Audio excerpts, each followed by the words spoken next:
आप सभी का हमारे चैनल मधुर आवाज में हार्दिक स्वागत है। अगर आपको हमारी कहानी अच्छी लगे तो चैनल को लाइक, शेयर एंड सब्सक्राइब करना ना भूलें। हद हो गई, इस उम्र में ये बाकी था। अब मैं अपना चेहरा बाहर कैसे दिखाऊंगा? हमारे रिश्तेदार क्या कहेंगे? मेरे ऑफिस के दोस्त क्या कहेंगे? दिल में नफरत और चेहरे पर गुस्सा लिए आकाश जोर जोर से चिल्ला रहा था। चलिए आपको बताते हैं कि आखिर माजरा क्या है। आखिर ऐसा क्या हो गया जो आकाश इतना भड़क रहा था? दरअसल सुमन जी और चंद्र प्रकाश जी, जो कि आकाश के माता पिता हैं, उनका एक और बच्चा इस दुनिया में आने वाला है और इसी बात से आकाश गुस्सा है। आकाश और गरिमा की शादी को 2 महीने हुए। जब आकाश ने अपनी पत्नी को ये खबर दी तो क्रोध के कारण आकाश का शरीर कांप रहा था, लेकिन गरिमा के समझ में ये नहीं आ रहा था कि इसमें नाराज होने वाली क्या बात है। गरिमा चुपचाप आकाश की बातें सुनती जा रही थी, परंतु उसके मन में प्रश्न था कि इस सब से उसकी समाज में इज्जत क्यों खत्म हो जाएगी। माँ का पति आकाश अभी मात्र 24 वर्ष का है। उसके सास ससुर की शादी बहुत कम उम्र में हो गई और उसकी सास की उम्र भी ज्यादा नहीं थी। गरिमा ये समझने में असमर्थ थी कि उसका पति किस बात से नाराज है। वो उससे पूछना चाहती थी कि उनका क्या खाने का दिल है, क्योंकि जब से वो घर में ब्याह कर आई थी उसकी सासू माँ ने उसे बिल्कुल अपनी बेटी की तरह रखा। उसकी पसंद और नापसंद का पूरा ख्याल रखती। गरिमा भी अपनी सासू माँ को बहुत पसंद करती। आज अपने पति के मुंह से ऐसी बातें सुनकर उसे अच्छा नहीं लगा। शाम को ससुर चंद्र प्रकाश जी ने सभी को इस बारे में बात करने के लिए बुलाया तो कोई बात सुनने को तैयार नहीं। चंद्र प्रकाश जी सरकारी स्कूल में प्रधानाध्यापक पर कार्यरत हैं। अक्सर ऐसा हुआ कि जब भी वो अपने बच्चों को बुलाते तो वो डर के कारण जल्दबाजी में तुरंत उनके सामने पहुंच जाती, क्योंकि वो थोड़ा डांट डपट कर बात करते, लेकिन वे दिल के बेहद प्रभावशाली व्यक्ति हैं। गरिमा के आने के बाद उनका उसके साथ इतना लगाव हो गया कि उन्हें सुबह की चाय भी उसके बिना अच्छी नहीं लगती। उसे हमेशा बेटी कहकर बुलाते। आज चंद्र प्रकाश जी के बुलाने पर शीतल और आकाश में से कोई नहीं आया तो गरिमा खुद ही मायूस हो गई। पिता और माँ बात करने के लिए बैठे हैं, लेकिन उनके बच्चे बुलाने के बावजूद उनकी बात सुनने नहीं आ रहे। आम दिनों में तो गरिमा अपने सासू माँ और नंद शीतल के साथ मिलकर नाश्ता बनाती और आकाश के ऑफिस लौटने के बाद सब लोग हॉल में बैठकर खाना खाते। लेकिन आज सब बेकाबू था। किसी को संभालने के उद्देश्य से जब गरिमा अपने पति के पास गई और कहने लगी, आपके पिताजी को बुलाया था, क्या आप भूल गए? आकाश का चेहरा गुस्से से लाल हो गया और तमतमाते हुए बोला, मुझे किसी से कोई बात नहीं करनी और तुम मेरी पत्नी हो, जो मैं कहूँगा तुम वही करोगी। बहुत दिमाग चलाने की जरूरत नहीं।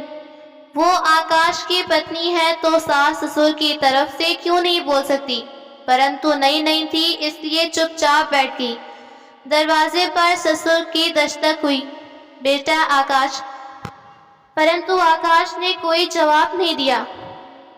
गरिमा ने दरवाजा खोला तो उन्हें अंदर आने को कहा तो चंद्र प्रकाश जी बोले, नहीं अभी नहीं, तुम्हारी माँ तुम लोगों से कुछ बात करना चाहती हैं। शीतल को छोड़कर बाकी सभी लोग हों पहुंच चुके थे। गरिमा ने उसे कई बार बुलाने की कोशिश की, परंतु उसने दरवाजा नहीं खोला और इतना कहा, प्लीज मुझे परेशान मत करो, मैं अकेला रहना चाहती हूँ। हॉल में चंद्र प्रकाश जी अपनी पत्नी के साथ सिर झुकाए थे। सामने आकाश और उसके पास गरिमा थी। सासू माँ का चेहरा देखा तो उसे बहुत तकलीफ हुई।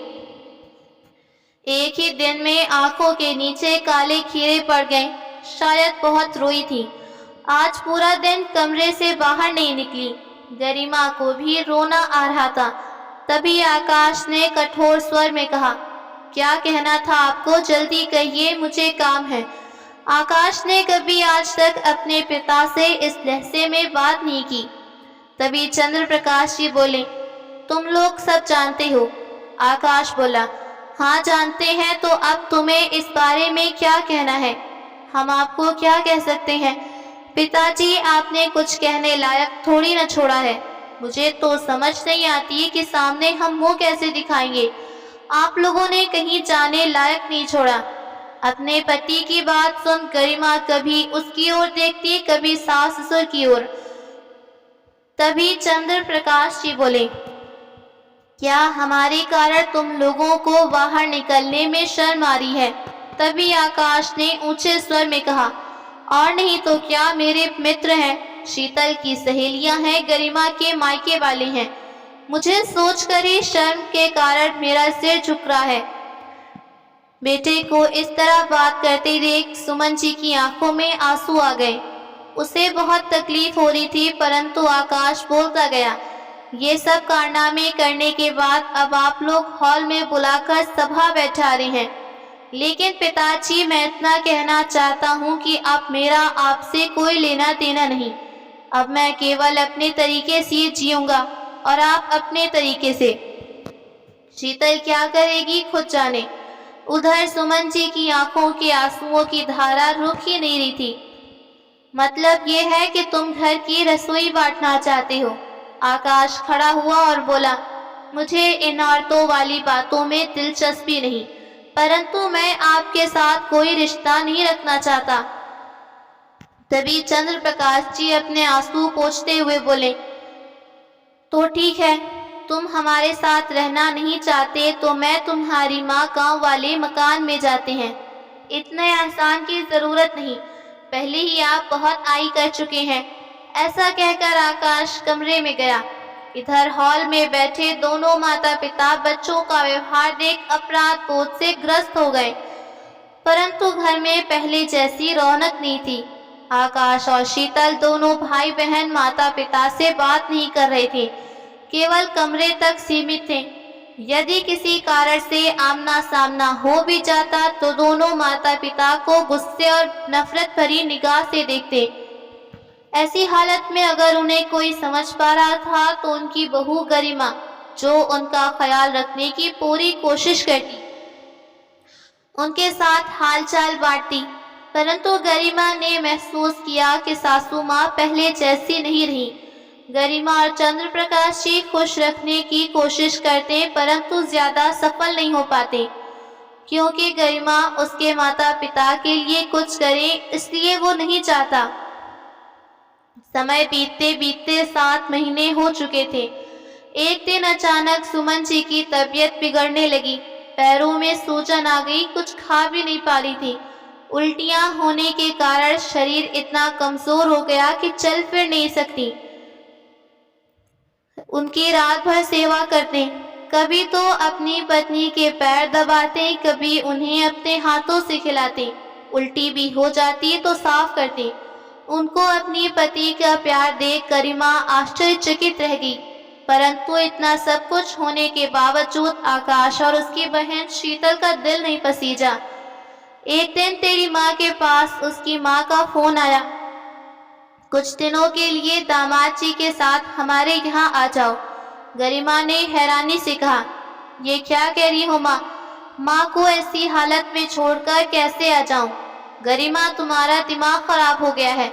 तुम सास की सेवा करो, उसके बाद उसका बच्चा भी पालो। तुम्हारा परिवार है, उसके बारे में सोचो।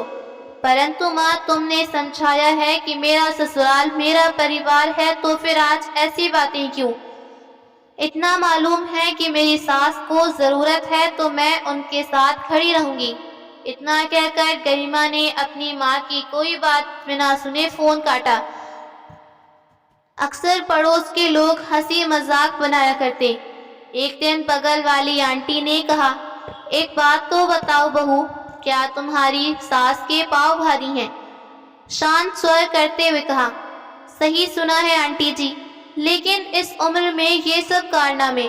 तभी गरिमा ने उनकी ओर देखते हुए मुस्कुराते हुए कहा, एक बात बताइए, इस उम्र में पत्नियों को प्यार मिलता है क्या? फिर मेरी सास उम्र में बहुत भाग्यशाली हुई। गरिमा जाने लगी तो पीछे से आवाज आई, सासू माँ के प्यार के कारण कुछ ज्यादा पड़ गया है। ये दिन देखने बाकी रह गए थे। गरिमा की उनकी बातें सुनकर गुस्सा चढ़ा, परंतु किसी बात का जवाब ना देते हुए घर लौटी। आज बहुत तेज बरसात हो रही थी तो गरिमा ने सोचा कि बरसात में गर्मा गर्म छोले पूरी सबको अच्छे लगेंगे। खास तौर पर सासू माँ पति आकाश के फेवरेट थे। वो परिवार के सभी सदस्यों को एक साथ खाने की मेज पर बिठाकर खाना परोसेगी। आज आकाश और शीतल को शक्ति दिखाकर उन्हें भी माता पिता के पास बिठाएगी। ये सोचकर वो मुस्कुरा ही थी कि अचानक चंद्र प्रकाश जी रसोई में आए और बोले, बेटी हमारे कमरे में आना, तुम्हारी माँ की तबीयत ठीक नहीं। माँ को क्या हुआ? कहते हुए गरिमा डरी सहमी उनके कमरे की ओर दौड़ी तो सासू माँ बिस्तर पर पड़ी दर्द से कराह रही थी। जोर जोर से भगवान का नाम लेती। डर के मारे गरिमा के हाथ पैर कांपने लगे। उसे समझ नहीं आ रहा था कि क्या करे। वो दौड़कर सासू माँ का हाथ पकड़ी और बोली, क्या हुआ, तकलीफ हो रही है? माँ हम आपको कुछ नहीं होने देंगे, हम अभी अस्पताल लेकर चलते हैं। आप पर भगवान को याद करो। अभी के अभी आकाश को फोन करो, वो ऑफिस की गाड़ी से जल्दी आएगा। चंद्र प्रकाश जी ने गरिमा से कहा तो गरिमा मोबाइल उठाकर आकाश को फोन मिलाती रही, परंतु आकाश ने फोन नहीं उठाया। न जाने कितनी बार फोन किया लेकिन दूसरी ओर से कोई जवाब नहीं। घबराकर गरिमा ने शीतल के कमरे का दरवाजा खटखटाया। शीतल माँ की तबीयत बिगड़ी। क्या हुआ भाभी? परंतु गरिमा हड़बड़ाहट में कुछ नहीं बोल पाई। बस इतना कहा, माँ की तबीयत खराब है। तुम्हारे भैया का फोन है तो उठाया नहीं। शीतल माँ के कमरे की ओर दौड़ी तो पिताजी उनके पैरों के तलवे की मालिश कर रहे थे और गरिमा को देखते ही बोले, आकाश ने क्या कहा? क्या नहीं पिताजी, फोन नहीं उठा रहे। चंद्र प्रकाश जी बिना कुछ कहे जल्दी से कुर्ता पहनकर बाहर गए। कहाँ जा रहे हैं पिताजी? ऑटो रिक्शा ढूंढने जाता हूँ, तुम अपनी माँ का ख्याल रखो। लेकिन पिताजी बाहर बारिश है, मेरे पास और कोई चारा नहीं बेटा। इधर गरिमा और शीतल माँ का ख्याल रखने लगे। गरिमा नहीं देखा कि उसकी सासू माँ जोर जोर कांप रही थी। गरिमा ने उनके सिर पर प्यार भरा हाथ रखा तो उन्होंने उसे तुरंत गले से लगाया और फूट फूट कर रोने लगी। भाभी, मैंने माँ के साथ गलत व्यवहार किया, मुझे खुद से घृणा हो रही है। माँ की इस हालत के जिम्मेदार मैं हूँ, क्या वो मुझे माफ करेंगी? बताओ, वो पहले की तरह स्वस्थ हो जाएंगी ना? तुम केवल भगवान से प्रार्थना करो कि वो माँ को जल्द स्वस्थ करे। इस समय सुमन जी ने शीतल को अपने पास बुलाया। शीतल एक छोटे बच्चे की तरह उनके पास सिर रखकर रोने लगी। सुमन जी इस हालत में सिर रखकर थपथपा दिया। वो फोन करती रही लेकिन फोन स्विच ऑफ था। गरिमा को ध्यान आया कि उसका मायका ससुराल से ज्यादा दूर नहीं। उसने तुरंत मायके में फोन किया। माँ, भैया कहाँ हैं? मेरी सासू की तबीयत खराब है, भैया को कार के साथ अस्पताल भेज दो। उसकी माँ बेचैन हुई, फिर कहा, तुम्हारा भाई तो आज सुबह से अपनी कार से शहर से बाहर गया। गरिमा की ये उम्मीद भी खत्म हुई। वो तुरंत सासू माँ के पास दौड़ी। भाभी, माँ की हालत बिगड़ती जा रही है। 10 मिनट में ही चंद्र प्रकाश जी वापस आए। गरिमा ने अपना सिर झुकाया। पिताजी, उनका फोन स्विच ऑफ है। गरिमा बेटी, मैं ऑटो लेकर आया हूँ, तुम लोग अपनी माँ को सहारा देते सड़क तक लेकर आओ। जैसे तैसे सुमन जी को ऑटो तक लेकर गए। चंद्र प्रकाश जी ऑटो ड्राइवर के पास बैठे और तीनों पीछे बैठ गए। चंद्र प्रकाश जी बार बार पीछे देखते। आज न जाने उन्हें छोटा सा रास्ता इतना लंबा क्यों लग रहा था। करीब 20 मिनट के बाद जब अस्पताल पहुंचे तो आपातकालीन भर्ती करवाया। गरिमा ने अपने ससुर जी को चिंतित देखते हुए हाथ पकड़कर कुर्सी पर बिठाया। उधर शीतल अपने पिता के गले लगकर रोने लगी। करीब आधे घंटे बाद डॉक्टर ने कहा उनका ऑपरेशन करना होगा। अगर फैसला तुरंत नहीं लिया तो खतरा है। ये सुनकर चंद्र प्रकाश जी एकदम खामोश कुर्सी पर बैठे। पिताजी आप हिम्मत रखिए, मुझे पूरा विश्वास है सब ठीक होगा, गरिमा ने कहा। तभी चंद्र प्रकाश जी अपने आंसू पोंछे। डॉक्टर साहब आपको जो उचित लगे वो कीजिए, बस मेरी पत्नी को बचाइए। डॉक्टर ने केवल इतना कहा कि बच्चा प्रीमेच्योर है, हालत क्रिटिकल है, इसलिए हम कुछ नहीं कह सकते, परंतु हम कोशिश करेंगे। गरिमा अपने ससुर जी को लेकर काउंटर पर गई और सारी औपचारिकताएं पूरी की। घर से चलने से पहले उसने अपने पर्स में कुछ पैसे भी उठा लिए थे जो यहाँ काम आ गए। ये देख चंद्र प्रकाश जी ने उसके सिर पर हाथ रखा। तुम्हारा मुझ पर कितना कर्ज है जिसे मैं चुका नहीं सकता, इतना गरिमा बोली। पिताजी आप मुझे बेटी भी कहते हैं, ऊपर से कर्जदार कहकर मुझे बेगाना भी कर रहे हैं। बस आप अपना हाथ मेरे सिर पर रखिए, मुझे और कुछ नहीं चाहिए। ये सुन चंद्र प्रकाश जी की आंखों में आंसू आ गए, उनके गालों पर लुढ़क आई। ऑपरेशन चल रहा था और सब बाहर इंतजार कर रहे थे। आकाश को फिर से लगाने की कोशिश की परंतु फोन स्विच ऑफ था। करीब 1 घंटे बाद ऑपरेशन रूम का दरवाजा खुला। बधाई हो आपको बेटा हुआ। गरिमा और शीतल दोनों ने हाथ जोड़कर भगवान को शुक्रिया कहा। डॉक्टर ने पूछा और मेरी पत्नी कैसी है? ये बात सुनकर डॉक्टर चुप रह गई।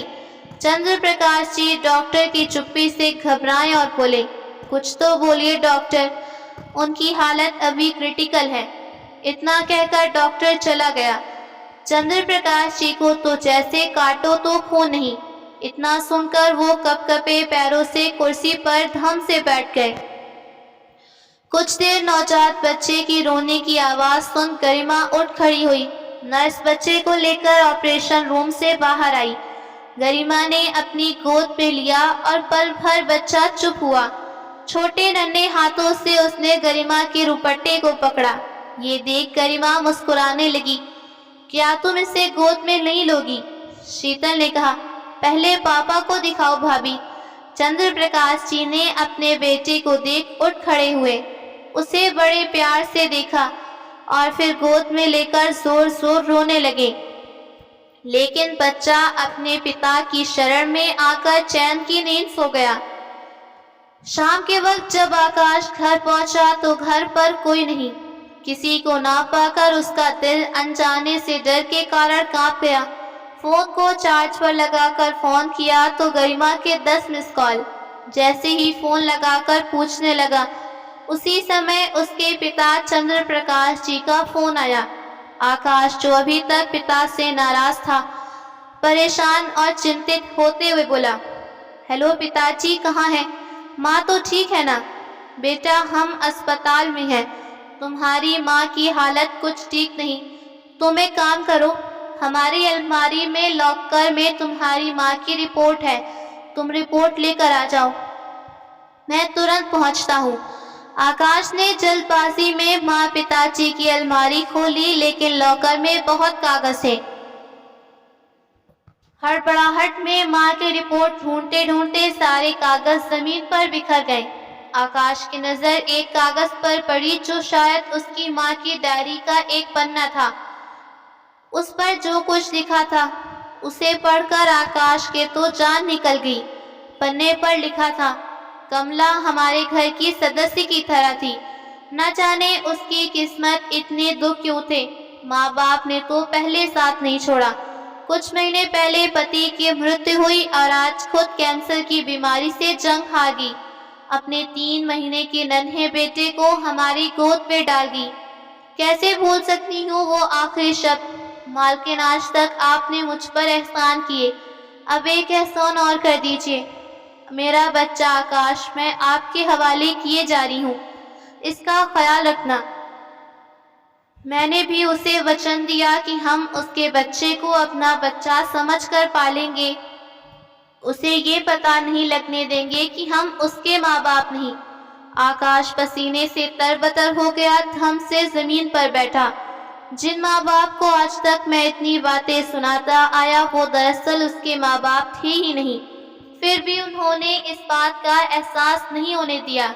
ये सोच सोचकर आकाश की जान निकल रही थी। लेकिन फिर माँ की हालत और स्थिति की अंदाजा हुआ तो खुद को संभालते हुए जल्दी से हॉस्पिटल भागा। अस्पताल पहुंचा तो देखा सभी डॉक्टर्स की टीम उसकी मां का इलाज में जुटी थी। चंद्र प्रकाश जी बौखलाए से उसकी तरफ दौड़ते हुए आए, उसे गले से लगाकर रोने लगे। उसी समय आकाश ने देखा कि एक नर्स दौड़ते हुए आई। सर क्या हुआ? माँ की हालत ठीक है ना? शरीर में खून की बहुत ज्यादा कमी होने के कारण पेशेंट की हालत क्रिटिकल है। उन्हें ब्लड चढ़ाने के लिए तुरंत ओ पॉजिटिव ब्लड की आवश्यकता है। अस्पताल में उसका स्टॉक खत्म हो चुका है। उसी समय आकाश बोला, मेरा ब्लड ग्रुप ओ पॉजिटिव है, आप जल्दी से मेरा ब्लड लेकर उन्हें चढ़ाने का इंतजाम कीजिए। जब आकाश ब्लड डोनेट करके कैंपिंग से आया तो गरिमा हाथों में नवजात को देखकर उसका दिल करुणा से भरा। क्या आप इसे नहीं उठाएंगे? आकाश ने नन्हे को हाथों में उठाया, उसकी आंखें निहारने लगा।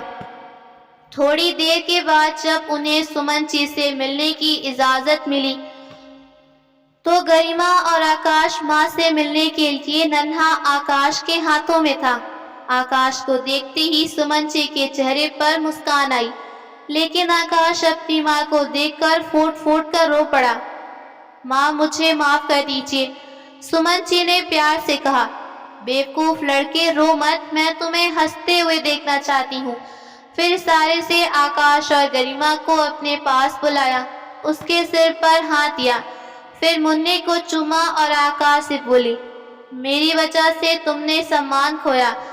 ये मासूम बच्चा अब तुम्हारा अपना है, इसकी उपेक्षा मत करना। मैं इसे तुम्हारे पास छोड़े जा रही हूँ, इसका ध्यान रखना। माँ की ये बात सुनकर आकाश का सीना कांप उठा। माँ ये क्या कह रही हैं? वो हमें छोड़कर कहाँ जाएंगे? माँ इस बच्चे को जान से ज्यादा रखूंगी, आप चिंता मत कीजिए। अभी आपका नहीं मेरा बेटा है, लेकिन आप हमें छोड़कर जाने की बात नहीं करेंगी, समझी आप? चंद्र प्रकाश जी स्वयं को लाचार महसूस कर रहे थे। आकाश पागलों की तरह केबिन से दौड़ता हुआ बाहर भागा। चंद्र प्रकाश जी ने उसे पीछे से पुकारा, लेकिन उसने सुना नहीं। तभी उसके पीछे पीछे डॉक्टर आए। डॉक्टर ने सुमन जी को चेक किया और गहरी सांस लिया। सुमन जी अब इस दुनिया में नहीं रहे। आकाश अपनी माँ के पास फर्श पर घुटनों में बैठा, माँ के दोनों पैरों को पकड़ा। माँ मुझे माफ कर दो, माँ मैंने तुम्हें फिर दुख नहीं पहुंचाऊंगा, तुम मुझे छोड़कर मत जाओ। दोस्तों कितनी अजीब बात है, जिससे हम बेइंतहा प्यार करते हैं उसको हम समझ नहीं पाते, उसकी उपेक्षा करते हैं। जब वही शख्स हमसे दूर जाता है तो उसके प्यार की गहराई समझ पाते हैं। अंत में सुमन जी की मौत हुई, लेकिन उनका प्यार जीत गया।